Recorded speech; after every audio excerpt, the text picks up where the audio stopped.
If you were worried about him not coming back, it's not sophomoric, it's not stupid. You have families who are never the same because of the price of the commitment. Everybody it should be valued, knows it should be you can't measured. predict war.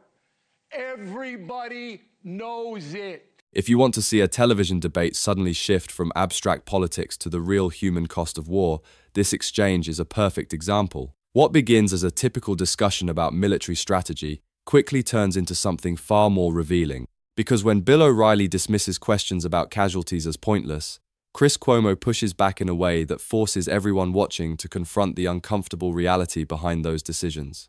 Watch closely, because the argument that unfolds next exposes a deeper contradiction in how war is often discussed on television. Bill O'Reilly, you saw the interview with Fetterman. He's finding himself a man without a party. But on this issue, it is not new for politicians left and right to say, if Iran messes up, we'll go after them. Again, Hillary Clinton told me she would obliterate them in 2008. How do you think this is playing so far? Well, it's 50-50 according to a Fox News poll out today. And right after the action was initiated, it was 59-41 against. So the American people, according to polls, Fox poll isn't the greatest, but they're coming around to, look, this was a dangerous situation. There was a window of opportunity in history to come in and get the bad guys, and the Persian people were rebelling, so this was the time to do it. But it's important that people understand this is exactly like Afghanistan after 9/11. It's exactly the same campaign. And what the Bush administration told the American people was, look. Notice the comparison O'Reilly immediately reaches for: Afghanistan. That historical reference becomes one of the most revealing parts of the entire debate. We got to go in and get these Taliban out of there because they're protecting the al-Qaeda people who killed us. And we can't allow that. And the nation basically said, okay. And that happened. And it didn't happen with many casualties.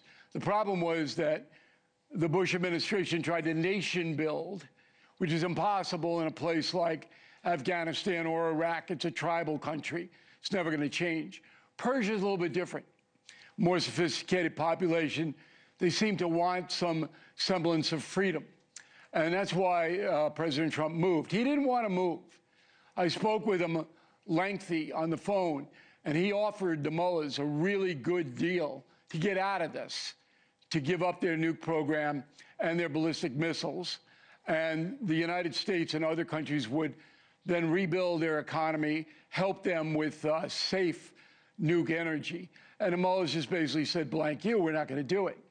So if you're president and you know there is a clear and present danger because you know that the mullahs are reconstituting their nuclear program after being bombed out last June, you know that, and then the Persian people are on the uprise, you're going to do it. And you're not going to confer with Chuck Schumer before you do it. At this point, the justification sounds straightforward. A threat exists, diplomacy failed, and action becomes necessary. But Cuomo focuses on a different problem. Because Chuck will run out and tell everybody everything. And President has 60 days, 6-0, to do any kind of military action he wants under the banner of national security. Right. I mean, look, what's different here from 9/11 is, one, we were attacked on 9/11. And two, Bush had Congress, they voted now on Fugazi information because of the yellow cake weapons of mass destruction lies that they told. But he never declared war unilaterally, and President Trump just did. Stephen A., how does that factor to you? Well, I think that has to have that has to be a factor because, you know, he's going to have his cynics, and Bill O'Reilly repeatedly, whether he's writing his columns or whether he's doing his show, repeatedly reminds us about how much the Democrats hate President Trump, and he's absolutely right because we see it in their behavior, we see it in their attitude towards him, and they disagree with everything that he does. We understand that, but still in all, that doesn't completely absolve the president. For example, you know, when you talk about neutralizing Iran's nuclear capabilities. That's something that the president bragged about. So it's not beyond the pale for cynics and critics to ask the question. Now the discussion shifts away from strategy and toward legitimacy. Who actually has the authority to start a war? Well, since you were bragging about it, even during the State of the Union address, about how you had neutralized them, what was the urgency for now? Why did this need to be done now? What capabilities did they truly have when you just finished telling us you neutralized their capabilities? Those kind of things add fodder to the critics and the cynics who don't trust a damn thing that he says. It doesn't make them right, but the reality is that there's plenty of people in the United States of America who don't trust him as far as they could touch him. It's just that simple. And they look at it from the standpoint that this is a man that can't be trusted, and they're wondering about what his agenda is in the Middle East. When you went over to Qatar, when you went over to Saudi Arabia, when you went into the Middle East and you were doing whatever it was that you were doing over there, and then you find yourself in this position where you've attacked Iran. You did it in concert with Israel, and everybody knows Benjamin Netanyahu and what he wants to do, what he's always wanted to do to Iran. So they take those things into consideration. Again, Bill comes from a very educated position, somebody that speaks to the president directly.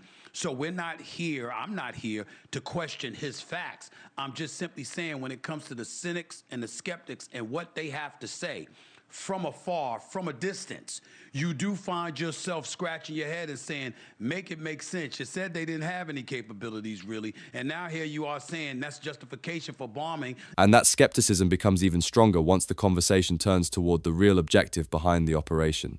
And then uttering the word war when you didn't necessarily go to Congress to do it. Yes, the Gang of Eight was addressed by Marco Rubio, and we got that part. We understand that, and you shouldn't have to inform 535 people because they would let it out. Bill's absolutely right about that. That's true. But somehow, some way, whatever protocol is necessary and ordinary, is not something this president is prone to do, which elevates the level of suspicion thrown in his direction. I think that's a fair analysis. I think that's a fair analysis, but you have to understand a couple of things. That the goal of this, if you want to be honest about it and stop playing political games, which I despise, is to get rid of the theocracy. Yeah. That's the goal. And there was a window they say that's to do not that. The goal. That is the goal. Get rid they won't even of list the it. theocracy. Look, Cuomo, you can quote 55 people. I'm telling you, the goal is to break the mullah's stronghold on Iran. That is the goal. Were they reconstituting nukes? Yes. Were they within days of a breakout? No. But there was a window of opportunity to break them, and it's still undefined. But the most important thing for President Trump is it's a huge risk. Listen carefully to what was just admitted there. The conversation has moved from stopping a threat to something much bigger. Huge. Personally for him, huge. Yeah, huge. Because if how many doesn't service work, members die? How long does it take? I mean, that's why I know even the IDF says that's just immature, it doesn't take 3 weeks. Look, if you know anything about war, that's just immature. Those questions are sophomoric and stupid and a waste of everybody's time. Nobody knows. How many people die is as stupid, and so you sound like somebody who doesn't have anybody in the service, Bill, because let me tell you something. If you were worried about him not coming back, it's not sophomoric, it's not stupid. You have families who are never the same because of the price of the commitment. Everybody it should be valued, knows it should be you measured. can't predict war. Everybody knows it. That's why you go into it the right way and you get votes from Congress and you don't just do it and then see how many die. It's a bunch That's of not a baloney. smart approach. Bunch of garbage. There hasn't been a president, and Fetterman pointed this out.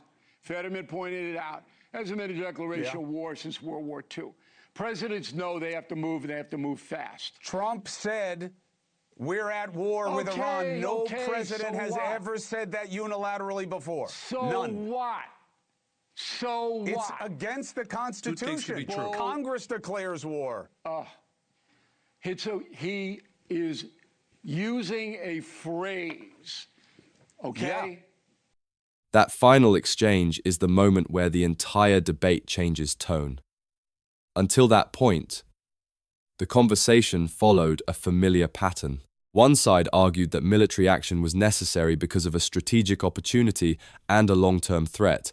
The other side questioned whether the reasoning behind that decision actually matched the facts being presented. But once casualties were dismissed as an irrelevant question, the discussion moved into a completely different territory. Because war is not simply a geopolitical calculation, every military decision ultimately carries a human cost that extends far beyond the battlefield. Families wait for phone calls that may never come. Entire lives are reshaped by the consequences of decisions made thousands of miles away. When analysts talk about war strictly in terms of opportunity or strategy, those realities can disappear from the conversation. And that is precisely the point Cuomo was raising in that moment. Questions about casualties are not distractions. They are part of the responsibility that comes with sending people into combat. Another interesting moment in the debate is O'Reilly's comparison to Afghanistan. That analogy may have been intended to justify decisive action, but it also highlights a deeper irony. Afghanistan became one of the longest conflicts in modern American history. It lasted 2 decades, cost trillions of dollars, and ended with the Taliban returning to power almost immediately after the withdrawal. Invoking that example as reassurance raises difficult questions about whether policymakers have truly learned from those experiences. Then there is the second admission, the goal of removing the Iranian theocracy. That is not simply a limited military strike, that is regime change. And history shows that removing a government from the outside rarely produces predictable results. Iraq and Libya offer clear reminders of how quickly those situations can spiral into long-term instability. None of these issues have easy answers. But the exchange we just watched demonstrates why open debate about these decisions matters. When leaders and commentators discuss war, the conversation cannot remain purely theoretical. At some point, someone has to bring the discussion back to the real consequences of those choices. And in this case, that is exactly what happened. So what do you think about this exchange? Was Chris Cuomo right to challenge the way casualties were dismissed in this debate? Or do you think Bill O'Reilly's argument about military necessity still holds up? Let me know your thoughts in the comments below. And if you enjoyed this breakdown and want more deep dives into major political debates, make sure to like the video, subscribe to the channel, and hit the notification bell so you never miss the next analysis.